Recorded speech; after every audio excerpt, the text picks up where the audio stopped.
Hey there, students. Here we are. We're going to talk a little bit about our persuasive essay. That is the first big assignment that you're going to do for me this trimester.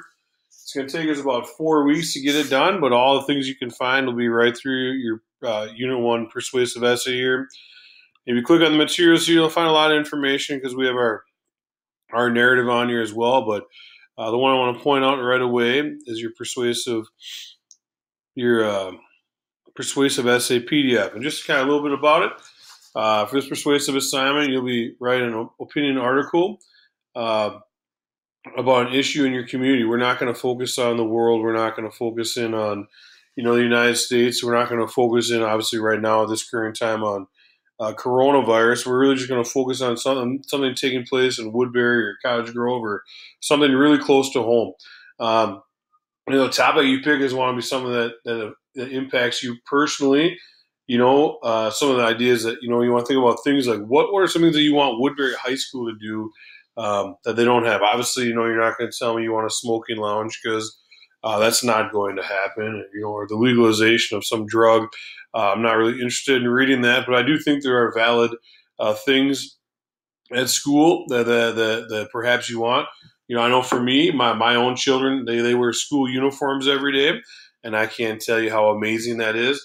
I think about, what are some healthy things you'd want for lunch besides what we have in our cafeteria now? Perhaps there's, maybe you want another activity center. Perhaps you want a different place for kids to hang out. You can't really be wrong with whatever you pick, but it needs to be something that you're passionate about. If you pick something that you don't really care about, it's going to show that in your paper. We're not going to pick topics like the death penalty or abortion. Those are too complex. We're going to pick things that are pretty simple and pretty concise to our community. I'll talk a little bit more about the emotional and logical arguments at a different time. But emotional means your own sense, your own viewpoint, and logical means that you have factual evidence, that you've done some research to support your claim. We'll talk a little bit more about that as time goes on. But the article should be no longer than, I'd say, 2 pages. A page and a half is pretty tight, but 2 pages would be there. It should be typed double space, 12 point times New Roman. We'll get all that stuff done. And the biggest part is that your topic needs to be clear with me before you do it. So obviously, by Tuesday the 31st, I'm expecting you to give me 5 of your top choices, and then I'll just respond back if I don't think one of them is going to work, or I might give you an idea, or I'm going to say it all looks great. But and so that's that part. This kind of goes through what your 6 paragraphs are going to look like, but we don't really need to worry about that right now because that's not where we are.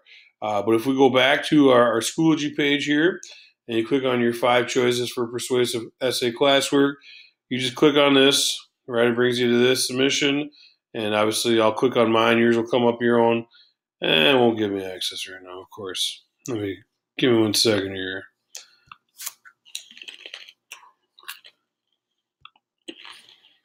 I'll get access to it. I'm the teacher. I think I'll get access to it.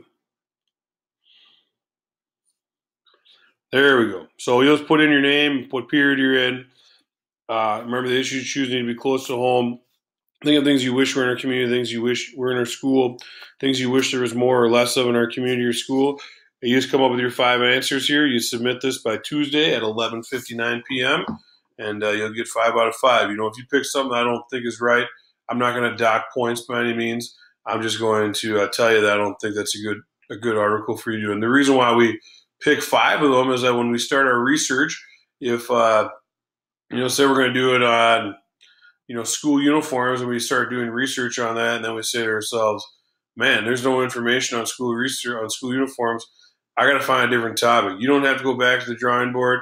You just go back to your sweet Google Doc here, and you come up with your next idea. So that's it for this. And if you have any questions, obviously keep advocating for yourself, and know that we're going to get through this, guys. So have a nice day.